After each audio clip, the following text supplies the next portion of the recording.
میں بھی چاہتا ہوں ہم اتحاد کر لیں، لیکن میں آپ کی آنکھیں کھولنے کے لیے وہ بات جو آپ کے مولانا نہیں کہتے میں ممبر سے بیان کر دیتا ہوں۔ ہمارا اللہ ایک ہے، ہمارا نبی ایک ہے، ہمارا قرآن ایک ہے، ہمارا کعبہ ایک ہے، ہمارا قبلہ ایک ہے، لیکن ہم ایک اس لیے نہیں ہو رہے کہ ہمارا امام ایک نہیں ہے۔ فقہ کہتے ہیں رستے کو، مالک کا رستہ، شافعی کا رستہ، حنبل کا رستہ، امام ابو حنیفہ کا رستہ۔ اس میں محمد کا رستہ کون سا ہے؟ اب ایک مسئلہ کہتا ہے کہ دین صحابہ سے لو، دوسرا کہتا ہے نہیں نبی کی بیویوں سے بھی پوچھو، ایک کہتا نہیں صرف اہل بیت سے پوچھو۔ چلیں ہم دیکھ لیتے ہیں کہ اگر ہم نے دین صحابہ سے پوچھنا ہے تو کیا مکمل دین ہمیں مل جائے گا؟ تو ہاں نہیں میں دلیل جب تک نہیں دوں گا، آپ نے تو نہیں کہہ دیا، لیکن مجھے اہل سنت کو متوجہ کرنا۔ اگر ہم دین صحابہ سے لے کے تو میرے اہل سنت دوست ہم مکمل دین اس لیے نہیں دے سکتے کہ سارے صحابی ایک ہی وقت میں مسلمان نہیں ہوئے۔ یہی وجہ ہے آج مسلمانوں کے گروہ ہیں، لوگوں نے تقریر ان سے پوچھی، کوئی 40 سال کے بعد آیا تھا، کوئی 30 سال کے بعد آیا تھا، کوئی 25 سال کے بعد آیا تھا۔ ہم نے اہل بیت سے دین لیا ہے، ہمارا دین اس لیے محفوظ ہے، نبی بول رہے تھے امامت محفوظ کر رہی تھی، نبی بول رہے تھے امام محفوظ کر رہا تھا۔ 25 سال کے بعد علی نے مدینے کی مسجد میں آ کے اللہ اکبر کہا، پیچھے سے اندھا صحابی چیخ مار کے کہتا ہے آج محمد والی نماز یاد آئی۔ تو میں پوری ذمہ داری کے ساتھ ممبر سے جملہ کہنے لگا ہوں، ہم صحابہ کی عزت کر سکتے ہیں، اطاعت نہیں۔ اور میں برادران اہل سنت سے کہہ دوں، یہ ہمارے ممبر سے آپ کو خوش کرنے کے لیے کہہ دیا جاتا ہے، ہم بھی مانتے ہیں، ہم بھی سب کو مانتے ہیں۔ میں شیعہ قوم کا ماتمی ہونے کی حیثیت سے آپ کو برملا کہہ رہا ہوں، ہم سب کو نہیں مانتے۔ اس سے امت گمراہی سے بچ سکتی تھی، لیکن ایک شخص اٹھا، اس نے نبی کو نہیں لکھنے دیا، اس نے کتاب اللہ کہہ دیا۔ ہم بحث بعد میں کریں گے کتاب اللہ کہنا چاہیے تھا یا نہیں کہنا چاہیے تھا، یہ بحث بعد میں ہوگی، کس ذہن سے کہا تھا یہ بحث بعد میں ہوگی، یہ جملہ ٹھیک تھا یا غلط تھا، لیکن اتنا تو طے ہو گیا کہ نبی گمراہی سے امت کو بچانا چاہتے تھے۔ ایک شخص نے کھڑے ہو کے کہہ دیا کہ ہمیں کچھ بھی لکھوانے کی ضرورت نہیں، ہمیں اللہ کی کتاب کافی ہے۔ اب آ گیا ہے 2025، آج کا مسلمان در بدر پھرتا ہے، مسجدوں میں جاتا ہے، دعائیں کرتا ہے، میرے اللہ گمراہی سے بچا لے، میرے اللہ گمراہی سے بچا لے، میرے اللہ گمراہی سے بچا لے۔ جس سے پوچھتے ہو تو نے گناہ کیوں کیا، کہتا شیطان نے گمراہ کر دیا، تو نے جھوٹ کیوں بولا، کہتے شیطان نے گمراہ کیوں کر دیا، تو نے قتل کیوں کیا، وہ کہتا شیطان نے گمراہ کر دیا۔ اس کا مطلب امت آج مان رہی ہے کہ ہم گمراہ ہو رہے ہیں، رسول نے کہا تھا لکھوا لو تاکہ بعد میں گمراہ نہ ہو جانا۔ اس کا مطلب شیطان گمراہ کرتا تھا اس لمحے تک جب تک نبی لکھوا رہے تھے۔ اب جب نبی سے ایک بندے نے کاغذ قلم کا انکار کر دیا، اب قیامت تک جو بھی گمراہ ہوگا وہ شیطان کی وجہ سے نہیں، اس بندے کی وجہ سے۔ چاروں کے چاروں ائمہ امام موسیٰ کاظم کے دور میں موجود تھے، لیکن یہ ہے سچائی کہ دنیا نے 4 امام بنائے، لیکن چاروں اماموں میں سے کسی نے حدیث بیان کرتے ہوئے یہ لفظ نہیں کہا ان جدی، یہ میرے دادا نے کہا ہے۔ مجھے اس میں بحث نہیں کرنی کہ دروازے پہ کون کھڑا تھا اور عین نماز ہی کے وقت پہ کیوں آیا، عین اس نے علی کے رکوع ہی کا انتظار کیوں کیا، اور علی جھکے تو علی نے حالت رکوع میں، وہ علی جس کے پاؤں سے تیر نکالا جاتا ہے حالت نماز میں، اور اس علی کو پتہ نہیں چلتا اس علی کے کان میں سائل کی آواز کیسے پہنچ گئی۔ پھر علی نے جب انگوٹھی دی ہے تو خدا نے قرآن میں یہ نہیں کہا علی نے صدقہ کی ہے، علی نے خیرات کی ہے، خدا نے قرآن میں کہا ہے کہ علی نے زکات دی ہے۔ سلیمان انگوٹھی پہنتا تھا، حکومت شروع ہو جاتی تھی، انگوٹھی اتارتا تھا، حکومت ختم ہو جاتی تھی۔ ہم نے کہا سلیمان شہر کا نبی تھا، سلیمان قبیلے کا نبی تھا، سلیمان ابن داؤد کی حکومت کتنی تھی، انہوں نے کہا حکومت ایسی تھی ہواؤں کو چلنے کا حکم دیتا تھا، پرندوں کی بولیاں سمجھتا تھا، جنات اس کے تابع تھے، کائنات میں اس کی حکمرانی تھی، وہ جتنی حکومت تھی وہ اس کی انگوٹھی میں تھی۔ یہ انگوٹھی علی کے ہاتھ میں آ گئی، علی نے زکات میں دے دی، اور سلیمان کی ساری حکومت جس کی جائیداد کا زکات ہو اس کی کل جائیداد کتنی۔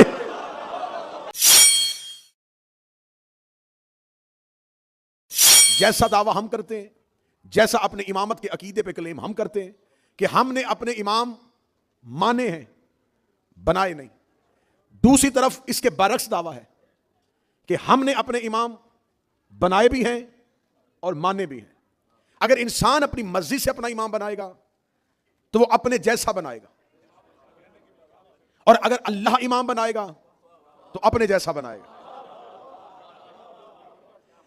اب ہمارے پاس 12 امام ہیں، اس لیے ہمارے مذہب کو مذہب امامیہ کہا جاتا ہے۔ امام کا مذہب نہیں، امامیہ، اماموں کا مذہب۔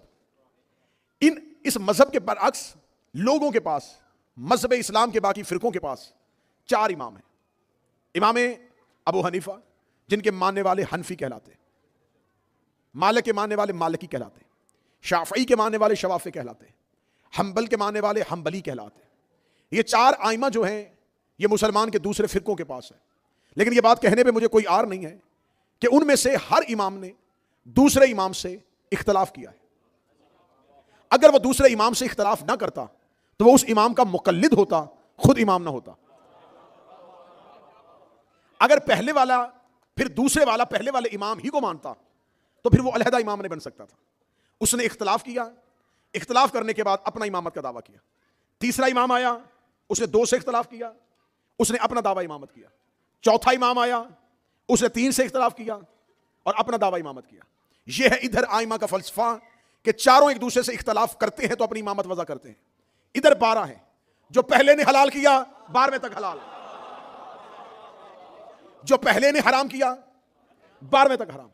دور بدلے ہیں، شریعت نہیں بدلی، ادوار تبدیل ہوتے رہے ہیں۔ ہر دور، ہر امام کا دور اس امام کے مطابق نہیں تھا، لیکن ہر آنے والے امام نے دوسرے امام کے فیصلے کو ترجیح دی، اور کسی بھی امام نے دوسرے دور میں آ کے کسی بھی چیز کو تبدیل نہیں کیا۔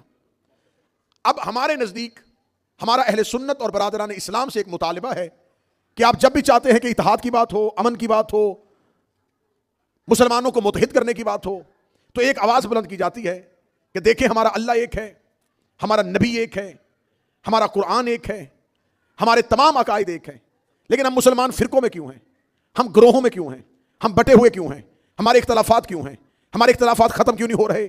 یہ ہر وہ بندہ بات کرتا ہے جو امت میں اتحاد چاہتا ہے، یہ بات ہر وہ بندہ کرتا ہے جو امت میں اتفاق چاہتا ہے، یہ بات ہر وہ بندہ کرتا ہے جو مسلمانوں کو ایک دوسرے کے قریب دیکھنا چاہتا ہے، اور وہ یہ جب دعویٰ کرتا ہے تو ساتھ ایک ہی بات کرتا ہے، اللہ ایک ہے، نبی ایک ہے، دین ایک ہے، کتاب ایک ہے۔ مسلمان کوئی شیعہ ہے، کوئی سنی ہے، کوئی دیوبندی ہے، کوئی حنفی ہے، کوئی حنبلی ہے، انہیں ایک ہونا چاہیے، انہیں باہم ایک دوسرے کے قریب ہونا چاہیے، کیونکہ اللہ ایک ہے، نبی ایک ہے، رسول ایک ہے۔ یہ اتحاد کا چورن بڑے عرصے سے بیچا جا رہا ہے، لیکن کوئی بھی اس کی آگے بات کرنے کے لیے تیار نہیں۔ جو بھی آئے گا میں بھی کہوں گا ہاں میں بھی اتحاد چاہتا ہوں، کیونکہ ہمارا اللہ ایک ہے، ہمارا نبی ایک ہے، ہمارا رسول ایک ہے، ہمارا قرآن ایک ہے۔ میں بھی چاہتا ہوں ہم اتحاد کر لیں، لیکن میں آپ کی آنکھیں کھولنے کے لیے وہ بات جو آپ کے مولانا نہیں کہتے میں ممبر سے بیان کر دیتا ہوں۔ ہمارا اللہ ایک ہے، ہمارا نبی ایک ہے، ہمارا قرآن ایک ہے، ہمارا کعبہ ایک ہے، ہمارا قبلہ ایک ہے، لیکن ہم ایک اس لیے نہیں ہو رہے کہ ہمارا امام ایک نہیں ہے۔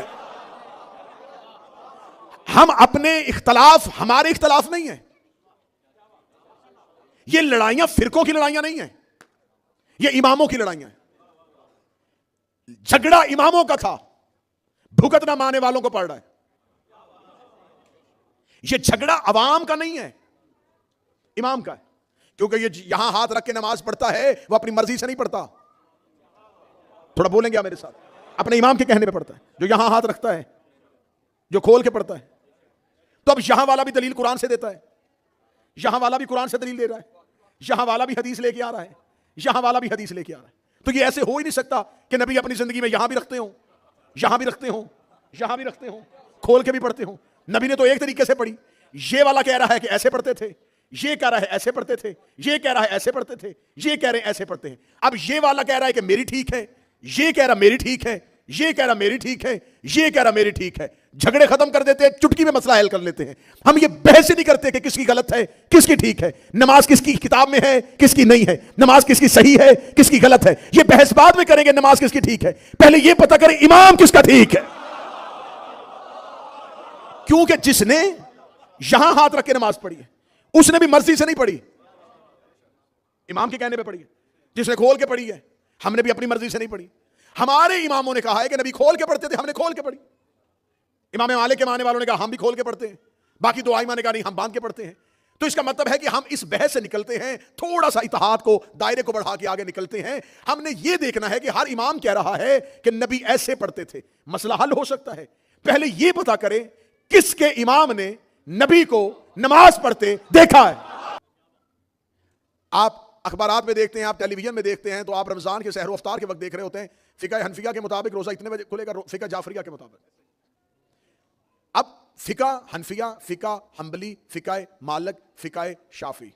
فقہ کہتے ہیں رستے کو، مالک کا رستہ، شافعی کا رستہ، حنبل کا رستہ، امام ابو حنیفہ کا رستہ۔ اس میں محمد کا رستہ کون سا ہے؟ اس میں نبی کا رستہ کون سا؟ دین کا مالک امام ابو حنیفہ نہیں ہے،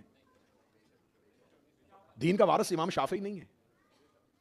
تو مذہب اسلام کے گروہوں کو، فرقوں کو کیا ہو گیا کہ انہوں نے اماموں کے رستے بنا لیے۔ اسلام کا رستہ کون سا ہے؟ رسول کا رستہ کون سا ہے؟ نبی کا رستہ کون سا ہے؟ تو ہم نے دین